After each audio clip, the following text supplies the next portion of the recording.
By the way, I'm always wearing a different rock t-shirt, but like the way I have this camera set up, it always looks like I'm wearing the same thing. Today's is my Sex Pistols. Check this out. Yeah, Sex Pistols. Um, okay, so video today on something gross I've been hearing a lot about in the coaching space for experts like you, Misfit. It's so gross. It's like a sales technique gone way haywire. And so this is my counterpoint video. So for eons, the classic sales training when you're talking to a prospect is you want to agitate the pain, make them sick, make them well, make them sick, make them well, agitate the pain. And agitating the pain just means, if you're not familiar with the phrase or concept, just means you want to get the prospect to realize that they're in trouble, deep doo doo, unless they hire you.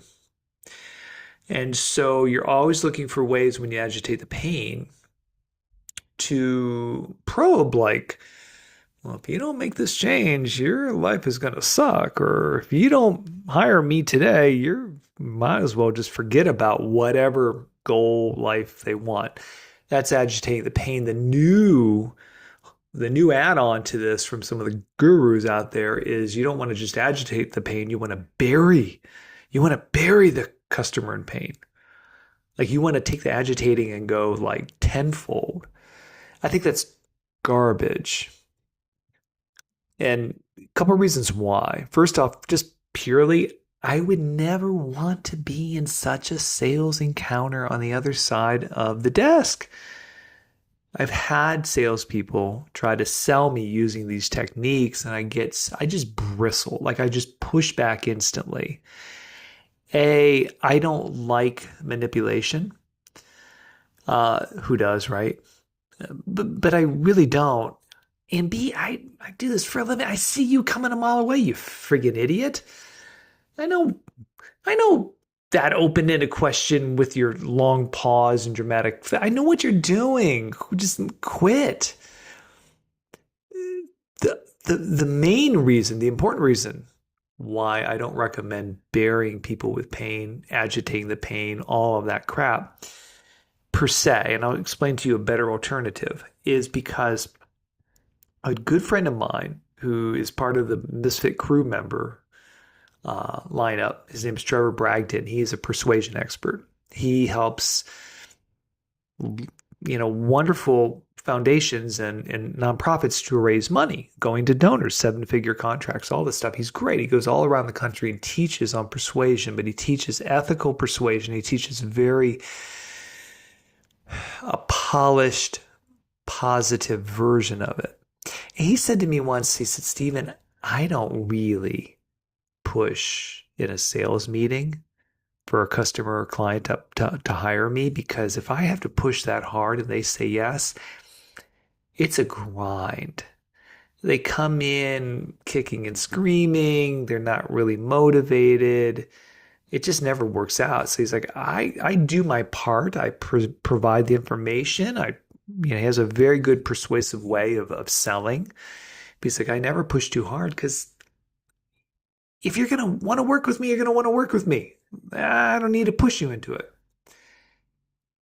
So if what I've just shared resonates and the burying people with pain doesn't resonate, then let's do this approach together. I would say, instead of agitating the pain, what our job is in a sales encounter with a prospect is to enhance or increase the clarity. Instead of agitating the pain, increase the clarity. What do I mean by that? Well, if you've ever had an eye exam before, and I've worn these guys or a version of glasses since I was 8, so I've been in a bunch of eye exams. They'll, like, if you've ever done it before, or just imagine if you haven't, they'll put these things in front of you that you look through, and they have an eye chart with letters and numbers far away. And then they'll say, does this look better, or does this look better? Does this look better? And they just go through different lenses in front of your eyes. And eventually they find the right combination that helps you to see as far away or as close to you as possible. That's increasing the clarity. That's really what we're here to do when we're talking to prospective clients. We're here to increase the clarity of two things. Number one, what the client really wants. And number two, what would happen if they don't get what they want. Why is it our job to increase the clarity? Number one, well, we're friggin' experts, misfits. Most of the time the client comes, they don't really know what they want. They know they don't like where they are. They know things aren't working. God forbid they actually go into AI and get some stupid garbage dog's breakfast of what they think that they need to do. Ugh. It's our job to increase the clarity. We'll say, well, let's dial it in a little bit. And then you and I, in an expert way, consult with the prospect, the customer, the client, if you will. What exactly does success really mean? Is it really a dollar amount? Sometimes it is. How did you get to that dollar amount? If you earned less or grew sales less than your goal, would you consider yourself to be a failure? Like you're just like that eye exam doctor, and you're just turning the lens so that the client gets a high degree of clarity on what they want. And then you also at the same time find out with them, increase the clarity of what would happen if they don't achieve the result, work with us or otherwise. See, when you increase the clarity of what the customer wants, you really help them to articulate exactly what they want. Most of the time, they don't really know. They just know they don't like where they are. They're frustrated. They've got these problems. They need a solution. They can't quite articulate it. It's our job to help them. And it's also our job to help them to increase the clarity of, well, what would happen if you don't move forward and really work out this challenge and get it solved. Because at the end of the day, as experts, it's our job to help our clients to achieve that goal, get to the promised land. But oftentimes they need our help in knowing what exactly is, what are we really trying to get to exactly? Because, let's face it, most of us don't have a lot of time or spend a lot of time in discernment and reflection and getting really clear on what's really in our way, what we really want. That's our job as experts, is to help them. That is like the coolest, most conversational, most interesting, most curiosity-driven approach that I know of in talking to prospects to see if they're a good fit. Yeah, I guess you could call it sales. I think it's just another way of being an expert, a much more compassionate, human-driven way to sell. So I want to bury this idea of bearing clients with pain. I think people are in too much pain as it is. Why would you want to get on a call with me so I can make you feel worse? And we have to remember what happens to when humans are so freaked out. What do?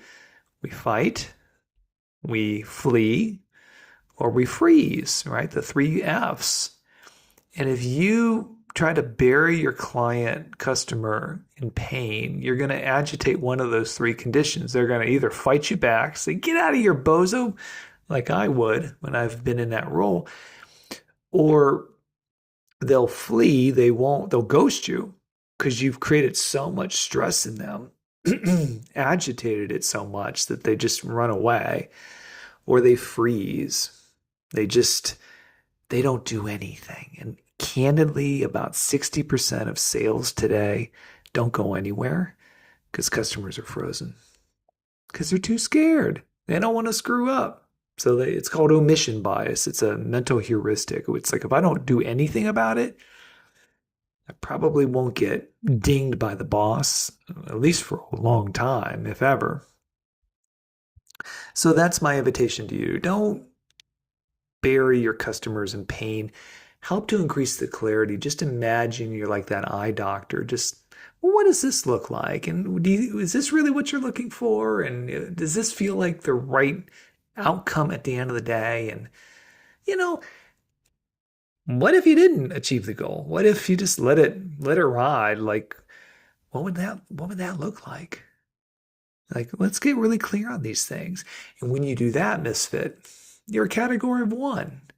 It doesn't feel like a sales pitch. It actually feels like a very helpful conversation. You're giving your prospects the information that they need to make informed decisions to hire you. If you like this video, make sure you subscribe, tell a friend, tell another Misfit expert. I got more on the way. Bye-bye.